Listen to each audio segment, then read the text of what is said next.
The dead bug movement is a great exercise for not only strengthening your core musculature, but also working on your hip flexor mobility.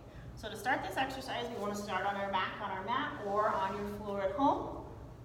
And one thing you want to make sure that you do is maintain your low back contact with the ground throughout this entire movement so that we're not causing any pain. So one way to make sure that we do that before we get started is to go ahead and do a posterior pelvic tilt. So if you think about rotating your hip backwards, and you can see that my low back is now completely in contact with the ground. So to start this movement, we'll have our calves parallel to the ground, knees bent to about 90 degrees, hands up overhead. It's a little bit of a mental exercise as well. You're going to start with your right hand and your opposite, so your left leg, and what you're going to do is slow and controlled, shoot them back down to the ground, and again maintaining that low back contact with the ground the entire time.